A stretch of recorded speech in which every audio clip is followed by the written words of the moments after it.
What's up, everybody? Welcome to Throwdown TV. I'm Gary Alexander, and this is Tito Ortiz, like you don't know. Tito, what's going on? Not, man. Just up here in Big Bear, you know. Been here for the last 7 weeks. I still got about 3 more weeks left. You know, I really take this fight very seriously. A lot of fans have been talking a lot of smack, saying, "Oh, Tito's not training hard. Tito's trying to do movies." Even Dana White's like, "Tito wants to do movies now. He's not focused on the fight." Whatever they need to do to focus on me trying to go somewhere else, which I am going somewhere else, they could do. This is my life and soul is fighting. You know, I wouldn't spend $2 million on a training facility if it wasn't my life and soul. And you know, I still have 3 to 4 more years of competition. I'm going to be a world champion again. It just takes a lot of time, a lot of work, and you know, it may not be with the UFC thanks to Dana White, but it'll be somewhere else. You know, Elite XC. You know, Mark Cuban's having a show. Machida De La Hoya's building a show. You know, I just wanted to go to a company that's going to really respect me as a fighter. You know, I've been in this fight game for 11 years, longer than anybody's competing besides Randy Couture. Me and him started our same career at the same night, UFC 13, May 30th, 1997. And I'm still fighting, man. I'm 33 years old. I'm still young. You know, I'm not older. People think I'm older. I'm not. I'm still a young kid. I'm still learning. And you know, I still have a lot of fight left in me, for sure. You know what, fighting is what I want to talk to you about. There's so much to talk to you about because so much has been going on since the last time I talked to you was like 2 Magics ago when you and Jenna were doing an autograph signing there to promote Punishment. So let's kind of, first of all, let's talk about fighting. And whenever you took over the De La Hoya facility here in Big Bear, made it the Punishment compound, you decided to go with the Throwdown 20-foot cage. And obviously that's working out pretty good for you. You got some good training partners up here with you for this fight, right? Yeah, I mean, thanks to Throwdown. I mean, they gave us an awesome cage. Of course, got Punishment all over it. But you know, it is a Throwdown cage. And we've been battling on it. You know, you can see the chain link a little bent because I'm slamming Rico around. Of course, Rico Rodriguez is back on Team Punishment. He's back. We're getting him in shape. You know, it's about Team Punishment to come back again. You know, we're in the late 90s to the early 2000s of making a standpoint here in mixed martial arts, and I'm gonna continue doing it because, like I say, I still see 3 to 4 more years of competition for myself. It's all about building some superstars now, making the future Tito Ortiz's. You know, that's what it's about. You know, I have some great guys up here training with me right now. Who is it? Tim McKenzie, Scott Smith. Who else?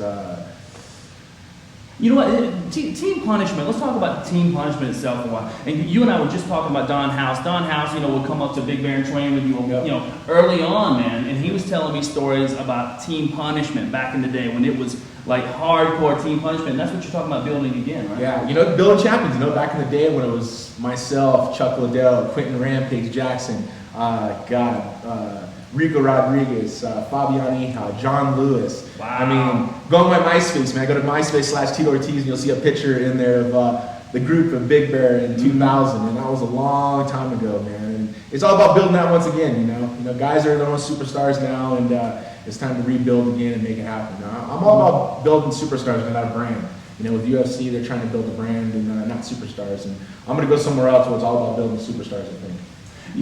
You were one of the first guys to ever really, push yourself as an entity. Guys were, organizations were pushing organizations. They really weren't allowing fighters to become entities. And you were one of the first guys, along with Randy Couture and eventually Chuck Liddell, to really make yourself your own entity. And then you built this Punishment empire that's just growing. And you were able to really get that out to the masses on this season of The Apprentice.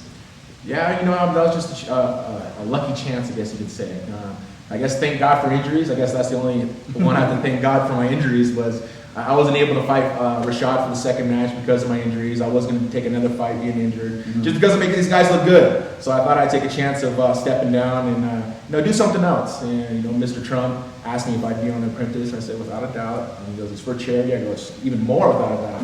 I want to raise awareness for St. Jude's Children's Hospital, and I did. I raised about $70,000. Awesome. There's actually a company that's going to donate $100,000 at the end of the year for St. Jude's under my name. That's awesome. And I'm stoked, man. It's just an opportunity that I really got to do of showing what else I do. You're talking about building a brand. I thought about building a brand a long time ago in '99. I started Punishment Athletics, my clothing company, with $500 in my own pocket. We made a couple T-shirts with Punishment on them, and all of a sudden we started doing the cut and sew. We're doing shorts and sweaters, long sleeves. We're starting to do dress clothes now. So it's just making a whole different step to something new. And it was all about building the brand. You know, you say with Chuck Liddell, you know, he had UFC to push him as a brand. You know, I had myself. You know, I went out and did all the charity work, did stuff for the USO, going and seeing the troops, doing charity events, and doing all the stuff because I knew what it was about. You know, when I went to bed at night was to put a smile on my face of knowing that I did it myself. And you know, people had me a little help on the way there, but I did most of the hard work myself. Let me paint a picture for you guys. It was Ultimate Fight Night maybe 2. It was right after the UFC had started breaking on television. I saw you and a couple of other guys at Cox Pavilion handing out punishment stickers. I mean, it was still grassroots. You were in there right in the middle of the fans doing it because that's how you do it. You get right in the middle of the fans. You don't stay away and try to separate yourself. Without a doubt. I've always been like that. And all the fans, you know, everybody who's ever met me, man. I'm a cool, mellow-mannered guy who's very respectful. You know, I do talk shit in the octagon, but you know, you gotta sell the fight, man. When it comes to fight time, I'm trying to get into the guy's head, and it's nothing towards their fans or my fans. It's all about the guy who I'm fighting. But you know, it's all about building the build. You know, never say no to an autograph, never say no to a picture, unless I'm with my son. If I'm with my son, leave me alone, peoples. You know, family time is really important to me. But no, but I've always been there for the fans. I've always, you know, gave out stickers, gave out free T-shirts. There's a few times that I've been at UFCs and I had a hat on. Somebody's like, "Hey Tito, man, you have that hat." And I made their day by going, "Yeah, it's one hat to them. You know, it's $10. That's cool. No worries about it. What I paid for it, at least." But you know, it's just one of those things that I've always been for the fans, man. If it wasn't for the fans, I wouldn't be the Tito Ortiz behind the bad boy that I am today.